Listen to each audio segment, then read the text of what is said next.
கோதுமை பிரியாணிக்கு அரை கிலோ கோதுமை பிரியாணிக்கு வந்து அரை கிலோ கோதுமை ரவை, கொத்துக்கறி அரை கிலோ எடுத்துருக்கிறேன்.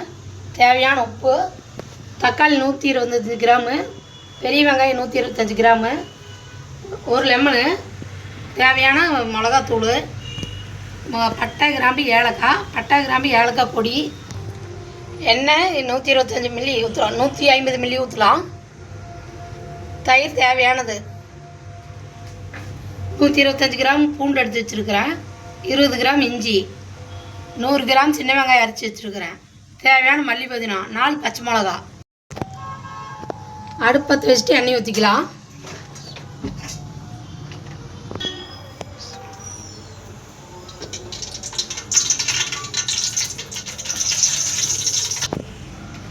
எண்ணெய் காஞ்சிருச்சு, பட்டை கிராம்பு ஏலக்காய் போடலாம். அடுத்து வெங்காயம் போட்டுக்கலாம்.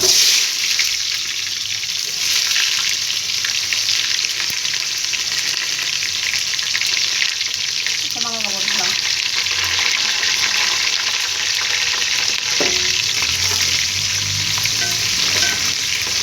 அடுத்து பூண்டு போட்டுக்கலாம். பூண்டு இஞ்சி போட்டு வாங்கிட்டு இஞ்சி போட்டுக்கலாம்.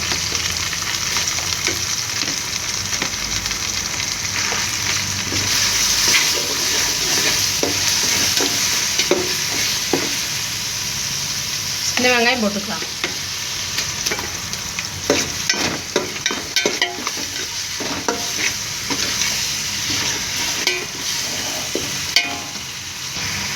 உப்பு தேவையான உப்பு போட்டுக்கலாம்.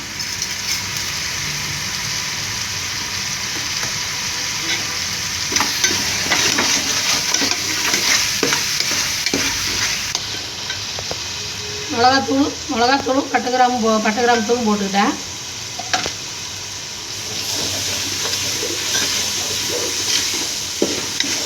மல்லி புதினா போட்டுக்கலாம்.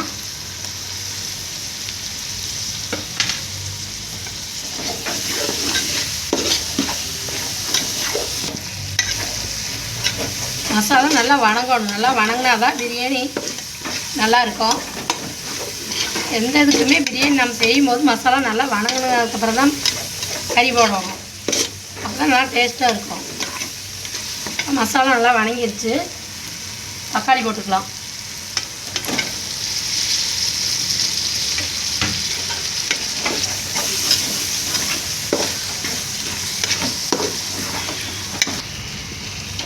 தக்காளி எல்லாம் வணங்கிருச்சு. அடுத்தது கறி போட்டுக்கலாம்.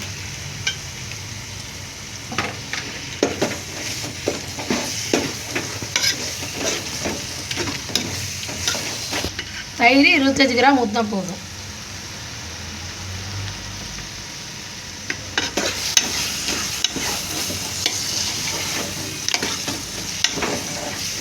ஒரு 2 நிமிஷம் மூடி வச்சுட்டு ஒரு 5 நிமிஷம் கறி வந்ததுக்கப்புறம் பார்த்துக்கலாம்.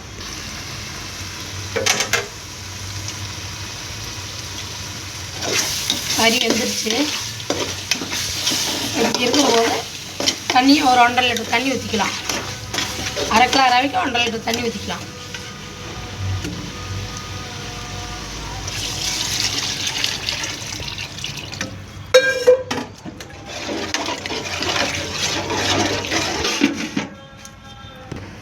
உலக வச்சிருச்சு. லெமனா நீங்கள் பெரிய லெமனாக ஊற்றிடாதீங்க. நான் சின்னதாக எடுத்துருக்கிறேன். சின்ன லெமனாக தான் ஊற்றணும். ரவையை போட்டு கலரிக்கலாம்.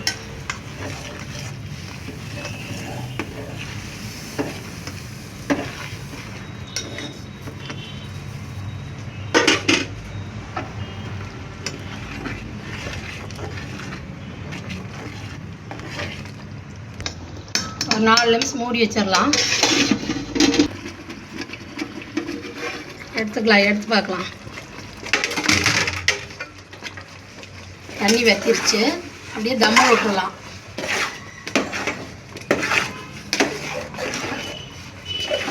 தம்மாயிடுச்சு. அடுப்பை ஆஃப் பண்ணிடலான்னு ஆஃப் பண்ணிட்டு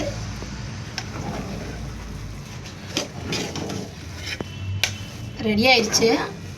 நாங்கள் பீஃபில் தான் போட்டிருக்குறோம். நீங்கள் மட்டனு சிக்கன் இதெல்லாம் எல்லாத்தையும் போட்டுக்கலாம்.